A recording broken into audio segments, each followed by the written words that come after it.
What's that you say? You feel a chill in the air? Well, my hateritis is flaring up. Let's talk about the worst fucking books I had the disprivilege of reading in 2025. I want to preface this by saying that if you liked any of these books, you're not a bad person. But I don't trust you. I would like to say that as a hater, I need to be informed. Therefore, I can't DNF a book to save my life. If I'm going to hate something, I need to know exactly what about it I'm hating on. If you come into these comments being like, oh, just DNF it, lick on my nuts. I don't care. And also, because I'm an informed hater, I need to inform you about why I hate this book. Therefore, this will be a completely spoiler-filled review. If you have any intention of reading any of these books, there will be so many spoilers in here, I can't even put multiple spoiler warnings because it's all a spoiler from here. Proceed at your own risk. I want to start with a dishonorable mention to TJ Klune. TJ, do you have any diversity in your life at all, or are you just the grumpy, sad old man who's a workaholic who fell in love with a little gay twink? I know they said write what you know, but like, maybe have a different experience. Like, live a life. Also, not even to mention the origins of A House in the Cerulean Sea. As a white man, I think that you should be in jail. The book that I read this year, though, was Under the Whispering Door. I got it from the library, so he didn't get any of my money. And I just wanted to see. I liked House in the Cerulean Sea before I knew where he got the inspiration from. So I was like, okay, well, everyone still talks about him. If I can get it from the library, he's not getting any of my money. I'll see if, like, he has any merit to stand on. No, it's literally the exact same characters, just in a different font. So if you read a book by TJ Klune, you've read all the books by TJ Klune. Stealing Native children from their homeland and putting them in a Catholic school to rehabilitate them was objectively horrible and wrong, and writing a book based on that is and does and objectively makes you a horrible person. So.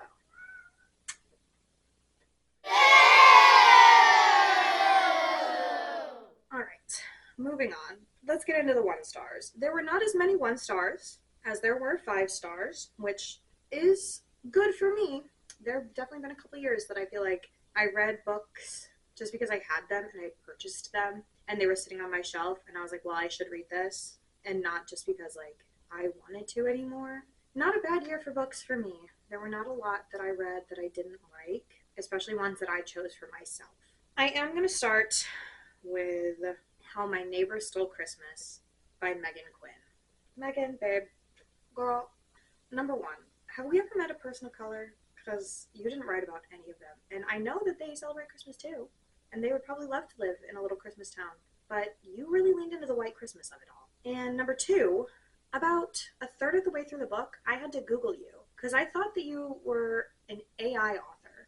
I actually, honest to God, was not sure if this book was written by human hands. Or if it was written by a robot. Why was it so fucking long? Why was it so long? It just went on and on and on and on and on. If I had to describe this book in 3 words, it would be horny at Christmas time. Nobody communicated. It was serious, and then it wasn't serious. It did have orphans and like dead parents, and also a guy wearing too tight shorts dropping it low in front of the entire town.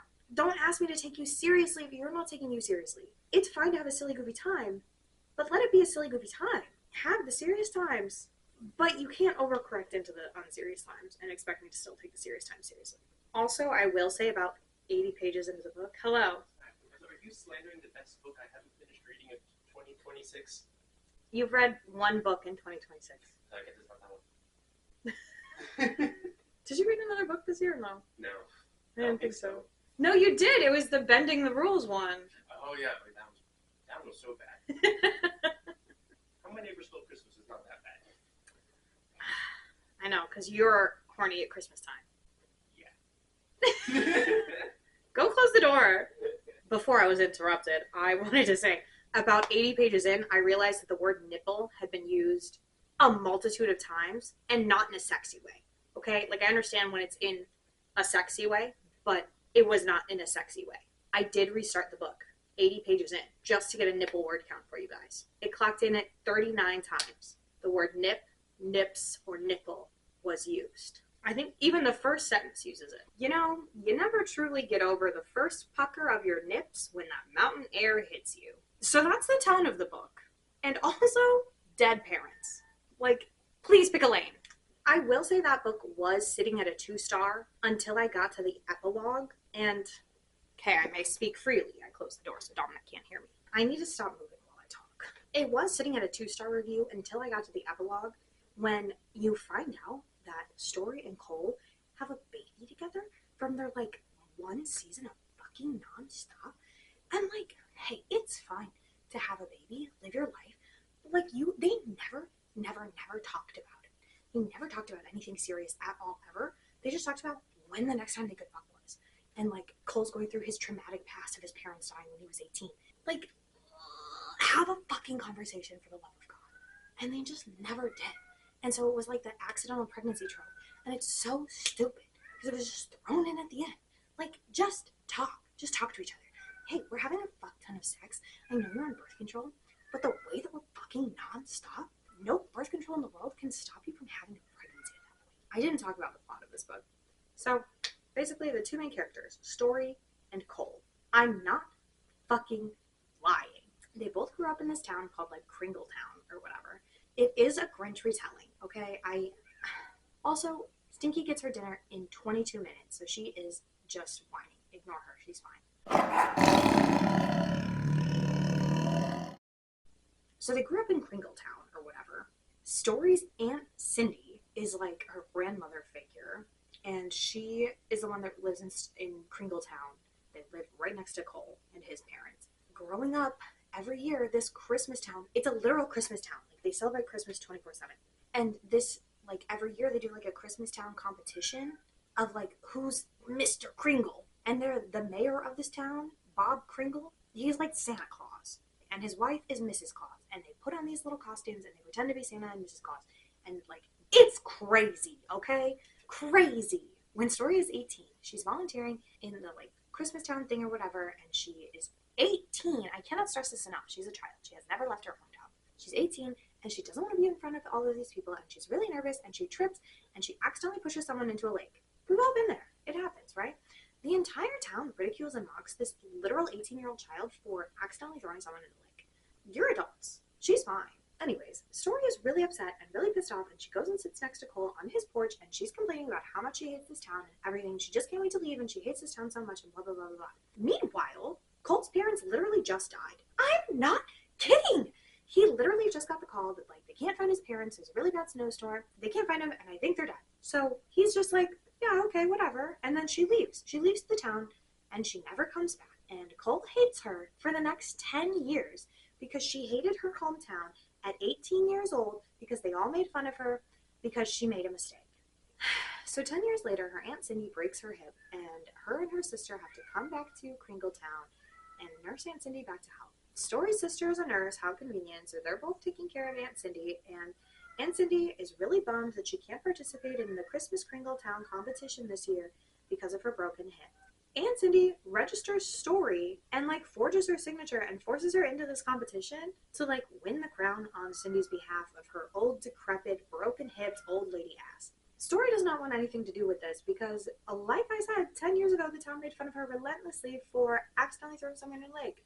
So she doesn't want to do this, but now she has to for her aunt, whom she loves and is a decrepit old lady. Meanwhile, Cole finds out that Story is back in town, and he can't have that. He hates her guts so much because she hates this town that was with him and supported him when his family died. How dare she think so negatively about this town when they were all there for him?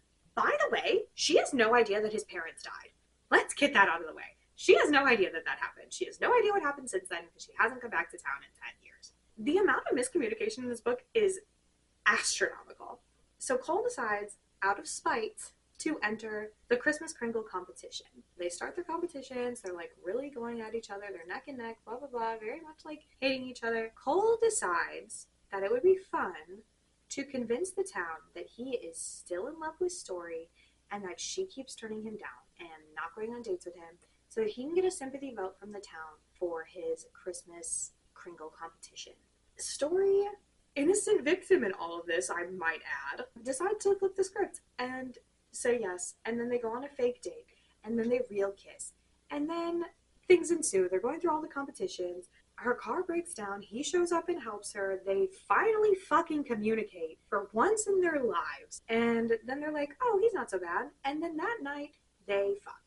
All it took was one conversation and 250 pages. And then for the next 250 pages, it was just fucking and sucking. And also, like, after they fuck, Cole's like, well, whatever. I don't really care about this competition anyway. I just was doing it to, make sure Story didn't win. And now he's, like, in love with her and wants her to win. So it's like, what are we doing here? What is, like, literally what is happening? What is going on? Anyways, it was sitting at 2 until the accidental pregnancy trope happened. And then I got 1 to have more conversations. Next up, I want to shit on Where'd You Go, Bernadette by Maria Semple. What happened? What are we doing here? What was that? Why did that happen? What is Where'd You Go, Bernadette about, you might ask? I might too, because what happened even?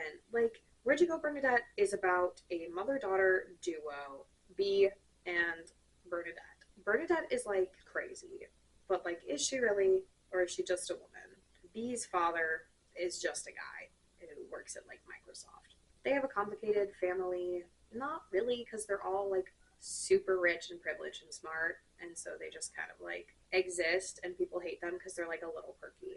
The whole story is kind of told through points of view of, like, different people, emails, letters, phone calls, that kind of stuff, like, pieced together of the story of, like, Bernadette before she disappeared. Bernadette has this, like, random Russian assistant that she, like, gives everything to: social security numbers, credit card statements, bank accounts, everything. She relies on this random Russian assistant. I think they're Indian, actually. I think they were pretending to be Indian, but they're actually Russian. I'm not lying. Every time I talk about these books, I feel crazy, but I'm not lying.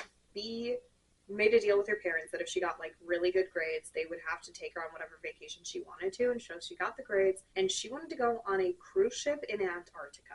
Bernadette's freaking out because she hates traveling, she doesn't want to do this, but she promised Bee and blah blah blah, so she's trying to get, like, drugs to take and, like, trying to figure out how to go on this trip, and she gets, like, a fisherman's vest to put all of her stuff in all her little pockets, and it's just the weirdest, like, plot you've ever heard of. But, like, ultimately everyone's problem is that they're rich. Like, they're just rich. They have too much money, and, like, they can't communicate with each other. They have all this money, but they can't access mental health. So, like, Bernadette falls asleep in public one day and, like, was about to give all of her power of attorney over to her random Indian assistant. And then the FBI shows up and is like, hey, I think the Russian mafia is going to come steal your guys' identity and break into your home and take all your stuff. And then Bernadette's husband, I forgot his name because he sucks, was like, oh no, put my wife in the loony bin. And so Bernadette comes home and they're like, hey, Miss Ma'am, your assistant isn't a real person. It was the Russian mob. Now we want to put you in a mental health facility. And she's like, absolutely the fuck not. And she escapes out her window and she runs away and she goes to Antarctica and she just lives amongst the penguins, just completely abandons her daughter, by the way. Crazy. It was so stupid. It was the most stupid book in history. And, like, at the end of the book, like, Bernadette and her dad go on the Atlantic cruise, and Bee and her dad go on the cruise, and Bee is trying to, like, retrace her mother's footsteps and find her in Antarctica. She's convinced she's out there, and so she, like, figures out that these, like, penguin researchers come onto the cruise ship once in a while, and she thinks that her mom got herself hooked up with the penguin researchers and, like, ran away with them and stuff, because she had the, like, captain's log of all the stuff her mom did on the boat, and so everyone thought that her mom just got really drunk and fell off the boat and is dead. Like, that's literally what everyone thinks. So then Bee and her dad, like, steal a rowboat and they go try to find Bernadette, and they end up on the research island, and there she is, and Bee finds her and stays with her, and her dad, like, is running off of the Coast Guard and is, like, trying to escape from them because they're chasing him, blah blah blah. This book could not have been over soon enough. Like, I went into it thinking, like, oh, it's about a complex mother and daughter relationship. It's about stupid rich people. That's really what it's all about. It's stupid rich people with no ideas of consequence. Also, side note, the dad sleeps with his assistant after Bernadette runs away and she gets pregnant. What the hell are we doing? Like, literally, what are we doing? The next book that I absolutely hated because it was so stupid and long and boring and awful, If He Had Been With Me by Laura Nolan. I don't care enough to know. I'm reading the author blurb, and it says that the author has a BA in English with an emphasis in creative writing. We could have gotten a little more creative here, first of all. Second of all, it's from Misery State. And let me just say, I was in Misery State reading this fucking book. Everyone's name is so similar that, like, what the hell? You're an author. You can come up with any name off the wall that you want to. So why does everyone have the same name? There's an Alexis, an Alex, and an Angelina. There's a Sylvia and a Sasha. These are so similar. If he had been with me, maybe he wouldn't have died. Okay, that's not a spoiler because that's literally the first word in the book description on Goodreads. So you're getting the end of the book on page 1. Every ounce of work you are about to put into this over 400-page book is absolutely demolished by its own summary. This book is so poorly written. Everything is this happened, and then this happened, and then this happened, and I felt like this. Use other words! Describe something else! Oh, I hate this book so much. It was so stupid. I saw one girl crying about it on TikTok, and I was like, yeah, I should read that. So I put it on my TBR, and I was like, this sounds great. This sounds like I would love to cry. I'm crying over how much time I wasted reading this fucking book. The main character, her name is Autumn, and she and her best friend, Finn or Flynn, I don't care. They grow up next door to each other. They grow up, they're best friends, and they finish each other's sandwiches, sentences, and they love each other so much, and they're best friends growing up. And their parents always have Thanksgiving together, and their families are really close, and blah, blah, blah, blah, blah, blah, blah. And then in middle school, he kisses her, and she freaks the fuck out, and they never talk again. They get to high school. Finn Flynn is Mr. Popular. He's the soccer jock, and he dates the pretty cheerleaders, and he's living his life. Meanwhile, Autumn can't find her place in the world, and so she sits with the outcasts, and her best friend Sasha are just, outcasts, and they're hanging out, and there's this, like, cool alpha outcast guy, and his name is Jake, and he's, like, really hot, and her and Sasha both have a crush on him, and then he picks Autumn because she's the hot one, and then they date for, like, 2 years, and every single thing that happens in this book happens to Autumn. She is not an active participant in her own life. She is watching everything happen. Barely. She's sitting in the passenger seat of her life, and she's not even watching the road. Like, she's not paying attention to anything. She doesn't make any active decisions ever in the whole book. Jake sucks. First of all, let me just say this. I fucking hate Jake. He's a piece of dog shit. I hate him so much. And he sucks. And she's like, oh yeah, I kind of want to break up with him. And then she never does. She never does. She dates him for 2 years. She doesn't even like him. She's just with him because they, like, made all these plans together to, like, get married, and she was going to be a writer, and now she's going to be, like, a stay-at-home mom because that's what he wants of her, and blah, blah, blah. Ugh, I hate him. I hate him so much. So Jake sucks. Let's get that out of the way. And Finn Flynn is still just, like, the cool, hot, fun jock, and she's like, oh, I'm just not like other girls, but, like, I'm so pretty. Like, I'm so pretty. Everyone tells me all the time that I'm so pretty, and I'm so pretty. And one time I was at Claire's and I bought this tiara, and I wear a tiara every day. That's her whole personality. I'm not kidding. She's hot and she wears a tiara. I think I'm gonna die in this house. They go through high school, and they're like, Jake sucks. I cannot express this enough. Jake is trying to pressure Autumn into having sex, and Autumn doesn't want to have sex. And she's like, okay, maybe when we're a senior at prom, we can have sex. And then, like, I don't think they ever do. Because, like, he acts real weird at prom. Like, they just don't do it. Or maybe they do. I honestly don't remember because it didn't matter. Because literal pages later, paragraphs later, you find out that he has been cheating on her with Sasha, her best friend, the whole time. The whole time, the whole time, the whole time, the whole time, the whole time. He's been cheating on her with Sasha, who likes him, who's claiming to be Autumn's best friend. If you're my best friend and you sleep with my boyfriend, you're the fakest friend in the whole wide world. You are the biggest pick-me bitch in the whole wide fucking world. I hate this book so much. If he had been with me, I would have killed him. If I had a boyfriend like Jake, Jake would be in the ground, and no one would ever find him again. Her and Jakey boy finally break up because he's a piece of literal dog shit, and she is crying boo-hoo, and Flynn broke up with his girlfriend, who also sucks and has made fun of Autumn for literal years, and he's like, well, just be nice to her, stop being so mean to Autumn. And then he keeps going back to that hot cheerleader girlfriend that he thinks he's supposed to have, and so they break up. No, they're still together. Oh my god. They're still together when, like, the last stages of the plot happen. Have I really been yapping for 20 minutes already? Oh my god.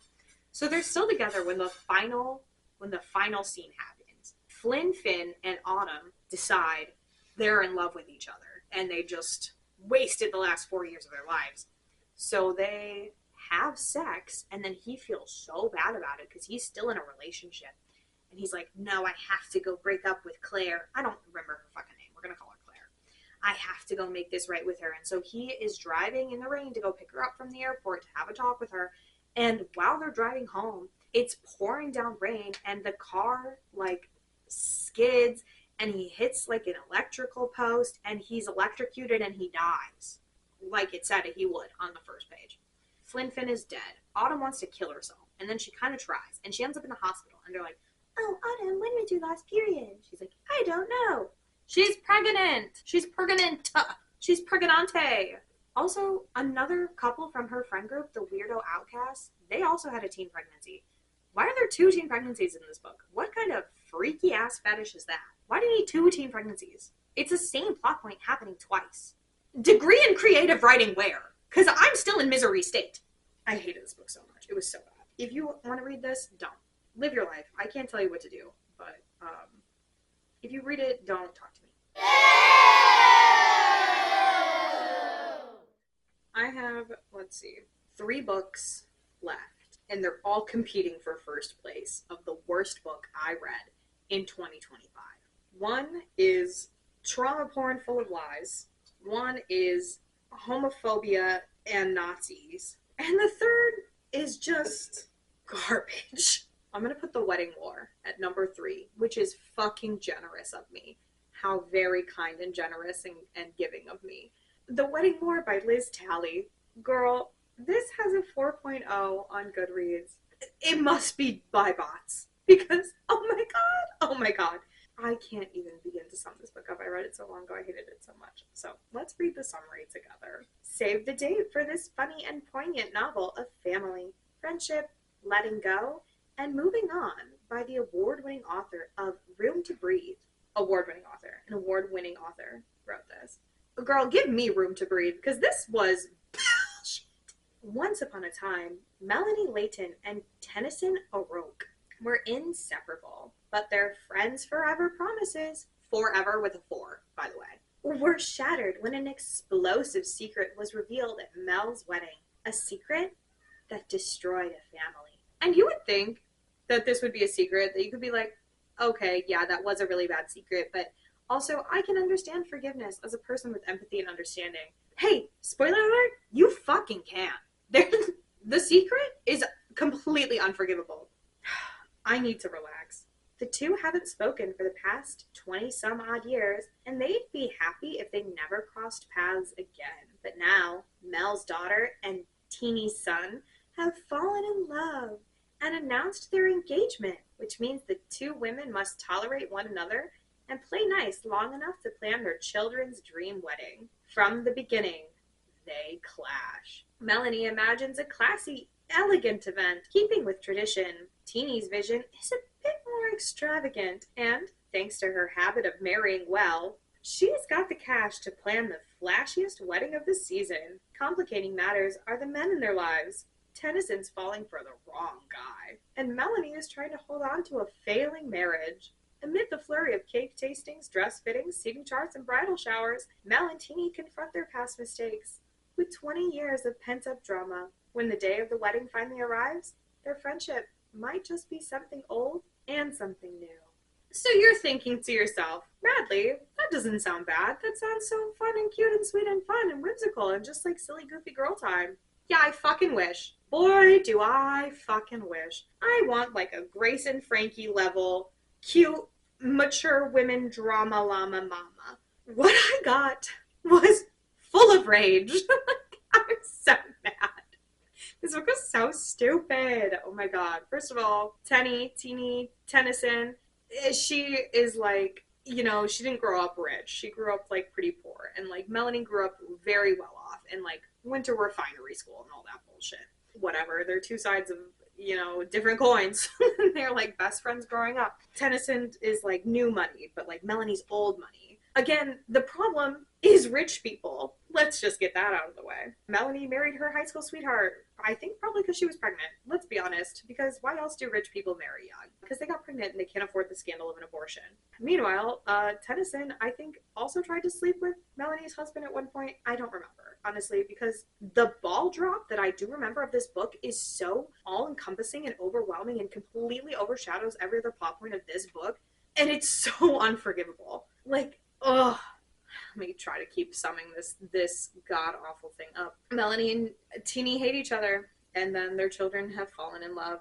And I think also they're pregnant, which is why they're getting married so quickly. Why is everyone pregnant? That's what I want to know. We have access to education and healthcare and birth control now. We don't need to be pregnant all the time if we don't want to be. Tennyson has moved into this freaking house that she bought, and she thinks that someone's trying to break in. It turned out it was like a raccoon, so she called the police, and now she's falling for the police officer. Awesome. So cool. She took fuck the police literally. And Melanie is holding on to the wisps of her marriage that doesn't exist anymore because her husband's a piece of shit. And oh my god, that was that book. Okay, so her and her husband at one point, like, he sucks, first of all. Let's get that out of the way. He sucks so much. He's having an affair, obviously. Melanie is trying to convince herself that he's not. And so she goes with him on this business trip, and his, like, assistant or, like, coworker is also on this trip, the one he's definitely having an affair with. And her and her husband have sex for, like, the first time in 4 years on this trip. And she's like, oh, I'm so hot. Look at me. I fucked my husband. And so she's, like, trying to flaunt her marriage in front of this coworker that he's definitely sleeping with, and she just thinks that she's hot shit, and then he like kicks her out of the like trip because he's like, oh, I have to stay, I have work to do, blah blah, I can't stay here and have sex with you all the time. And so she just like goes home and cries, and then she finds out that he's having an affair, and she kicks him out like the morning of the wedding. All men do is lie. Men are liars and cheaters, and it's so stupid. I don't remember the context of how it gets brought up, but the whole, obviously, like, crux of the book is this secret that Tennyson revealed at Melanie's wedding. At her wedding. And you're thinking, like, oh, was it the baby? No, bitch, it wasn't the fucking baby. That would have been a forgivable act. It was the fact that when they were children, they stumbled upon a collection of porn done by her father, who is Native American, and it's, like, gay porn, and it was, like, categorized as, like, exotic erotica because he was Native American. Or something, or he dressed up like he was Native American. I don't remember because it was so insane to me. So it was like gay cowboys and Indian porn that they stumbled upon at a young age. And that's what Tennyson reveals at Melanie's wedding. That's the secret, that her dad used to do porn. That's the secret. And you're thinking to yourself, wow, what an unforgivable act. You would be correct. You would be 100% correct. Also, because he later kills himself because of it. He's a dentist in this town. He's like a well-renowned, well-known doctor. Everyone goes to him, and they can't handle the scandal, so he commits suicide. Yeah, I would never forgive a bitch either. Irredeemable. Irredeemable. If you're gonna make a secret and you want me to be rooting for these best friends, it has to be a secret that I can forgive. And I can't forgive that. I would like to also preface by saying drinking is not a healthy coping skill. And also, I needed something stronger to talk about these last two books. And if you're wondering why I'm holding a knife, it's because this is going to go under stab and gab, but I am far too angry to actively knit while I'm talking. To keep it on theme, I'm going to hold a knife. It's not sharp. I won't hurt myself. And if there are any community guidelines against it, it's fake. Okay? It's not real. I got it from an antique store. It's probably haunted, but it can sense my good vibes, and it treats me well. What's really pissing me off about these books is their Goodreads rating being over a 4.0. It's one thing to be racist and homophobic and bigoted. It's another thing to give that book a 5-star, though. It is another thing entirely to rate that book 5 stars. So, whoever you are, I hope that you have a picture in your attic absorbing all your negative energy, because otherwise, you're in trouble. For second place, I'm giving the dishonorable award to Lilac Girls by Martha Hall Kelly. Hey, bitch, let's talk. Just out of curiosity, why did you make your Nazi character the only lesbian? Because I think you and I both know that concentration camps rounded up queer people, and the queer people stayed after the Jews were released. queer people were still being arrested well after the concentration camps. So your active choice to make the Nazi doctor gay says a lot about you. For that reason alone, I could give this book a 1 star. There are multiple reasons why I'm going to give this a 1 star. Let's talk about the plot of this book. Obviously, it's set in World War II. There are 3 main characters. One is a New Yorker who is trying to save Jewish children from the concentration camps. One is a Nazi doctor, and one is a woman in the camps. It's just so, like, I don't want to say glorified, but, like, definitely glamorized of, like, yeah, the glamorization of World War II is definitely, I think, the crux of all of this, of, like, having so many, like, saviors coming in and, like, fixing everything, like, just having, like, this really, it's just, I don't know. I'm so sick of World War II fantasies, especially with there being an act of genocide in Gaza put on by Israel, who took over Palestine after World War II. You were the people that were oppressed and slaughtered for being who you were, and now you're doing that to another group of people. So I'm just really sick of, like, fiction stories about World War II. Like, yes, we should hear from the survivors, I think, more often than anything.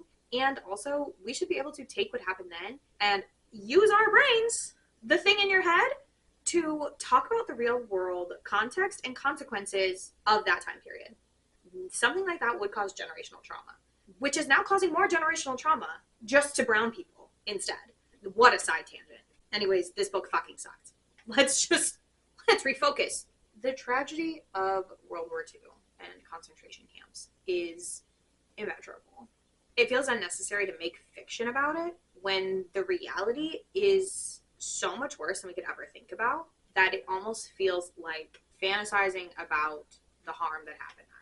That's the fiction that you want to write about, is fictional people getting fictionally raped in a setting where real people got real raped. It's an icky concept, I guess. I can't think of a situation where this is like a piece of literature to take a real world event and craft fiction around it, especially as something that's that horrific. Maybe the author did a lot of research. Maybe she went to every museum. Maybe she interviewed as many survivors as she could. Maybe she did all the research she possibly could to write an accurate fictional representation of what happened. And maybe it still sucked if she did that. Maybe the book still sucked. The characters didn't grow or change at all over the course of the story. Correct me if I'm wrong, but as a person who's gone through things, I've changed, and I have not gone through anything nearly as severe as going through the concentration camp, being a doctor in the concentration camp, or trying to save little babies from a concentration camp. I have not gone through any of those things. I am just watching a genocide live streamed on my cell phone, and I'm changed as a person because of it. So you're telling me that you went through that as a fictional character and you didn't change at all? That's not good writing. Full stop. If your characters don't grow, you're not a good writer. The only thing that made you ever feel anything in the book was the violence. And that is such a cop-out to getting emotions out of your readers, of just like them getting raped, and reading about it makes you feel obviously something, because rape is so horrible. And that's the only way you can ever get your reader to feel something. That's not good writing. You're not a good writer. You're just writing about a rape because you want to, because it's a quick, easy, and really cheap way to get your reader to feel something. I forgot about this too. They use the R slur multiple times. And yes, that probably is historically accurate. I don't want to read it. I don't want to read it if the people using it don't die. I want them to die. And of course, the number one issue, being the only queer person, is the Nazi doctor who ripped out women's uteruses and made sure that they could not have Jewish babies. The only lesbian is a eugenicist. I am not allowing myself to read fictional books about World War II anymore. That's my goal for 2026, is to never read a fictional story about World War II ever again.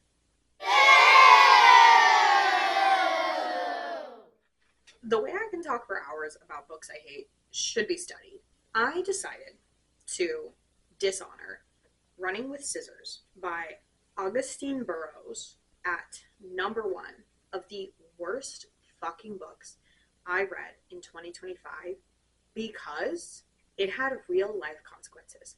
Books fun, silly, goofy time should be. But when they start becoming tools against other people, that's an issue. And yes, I'm including the Bible.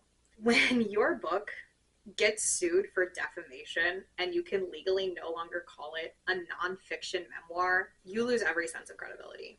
Nobody should ever read your book again because, like, that's insane to write and publish a memoir and call it nonfiction about your own life that you lived and then get sued for defamation by the people that took care of you and then they won. Then you legally cannot call this a nonfiction memoir anymore. Oh my god. Fall off the face of the planet. Like, stop writing books. Full stop. But he didn't. Augustine wrote 8 more memoirs. You know how they say, if a man loves you, he'll write you a sonnet. But if he writes 9 memoirs, he's a fucking liar. I read this book in a day, probably at 2 times speed, and that probably did something to my brain. Honestly, it was so graphic and visceral and diabolical and also gag worthy and not in a good way. I should not have read it all in one day. I probably shouldn't have even read it at all, but a girl in book club picked it. I've read almost every book in book club except for like 2. Unfortunately, this was one of them. I would comfortably describe this book as trauma porn. There is a lot of sexual assault and extremely graphic traumatic experiences laid out on the table in extremely gory detail. Again, like with the Lilac Girls, it feels like bad writing to just write something graphic to get an emotional response. If you're a good writer, you can make me feel something by telling me nothing at all. If you're a bad writer, you have to tell me exactly how this man raped you and attempted to use your semen to make ice cream to make me feel something. That's bad writing. And that's not even fucking true, and you called it a fucking memoir. When I first read this book and was accosted by the constant trauma, assault, and abuse, I thought, you know what? The world is an ugly place. Well, I did not enjoy, obviously, reading about this. Maybe this really happened. Maybe this is the real life account of someone who went through something really horrible that I can never relate to, thankfully. But a woman's gut is never wrong. And I Googled the book, and I Googled controversy. And that's how I found out about the defamation case. In this book, Augustine, bitch head ass, is living with his mom, and she's a single mom, and he's like kind of OCD, neat freak, whatever. And she's seeing a therapist, and the therapist convinces her to let him adopt her son so she can go get better. And then he lives with the therapist in his super gross, messy, cockroach infested hole of a home with his like 12 children that he doesn't give a fuck about, and his gross wife. And so his mom can go get better on her own. And so he lives with them, and it's just like trauma, abuse, assault, trauma, abuse, assault, trauma, assault, abuse, all over and over and over again until his mom comes and takes him away from there and is like, that doctor he's not a real doctor. He's pushing pills on me, and he's just trying to rape me and blah, blah, blah, blah, blah. And he's like, what? I love the doctor. The doctor gave me a home and lets me eat McDonald's as much as I want. And then, I don't even know. I genuinely don't remember what happens next. With the details of the book, the family was able to figure out that it was about them. And it's pretty fucking obvious to anyone that knows them that it was about them. So they decided to sue him for defamation because nothing in that book actually happened the way he said it did. They took him to court and they won. And it's not revealed how much they won, but they did win. That's why this book got 1 star. It's a liar. All men do is lie. That's all I have to say. I wish the author would go run with scissors. I would love to see what happens. Those are the worst books I read in 2025. I wish I could say that 2026 will be better, but I have already doled out a 1-star review. And it's the 18th, I believe, of January. So, you know, once a hater, always a hater. I should probably write some notes about why I hated it so that next year when I do this video, I could be a better informed and proper journalist of my hateress. I hope that whatever you read brings you joy and it challenges you and it grows your mind. And if it sucks, you can stop reading it. But if you are like me and you are deeply broken and you want to read it just to be truly an informed hater and that somehow brings you joy, I respect that. May all your books be 5 stars. May they challenge you. And may they be books written by people that don't look like you. And speaking of reading books by people who don't look like me, Black History Month is coming up. Can you see it? Oh, it's over here. I have a stack of books over there for Black History Month. I also have a couple books on this shelf I'm going to pull out for Black History Month. We are going to read books by Black authors for all 28 days of February because it's bullshit that you guys got the shortest month. So we're going to take advantage, and we're definitely going to read lots of books for Valentine's Day, and I'm really excited about that. And I hope all of those are 5 stars, and I'm sure they will be because none of the books on my worst were written by people of color, which says a lot. Go read something amazing. Read more than 2 books this year. Let's get us out of this literacy crisis. I don't think I have anything else, but as you can see, Stinky's on my lap. Hey, Dominic, can you stop the recording?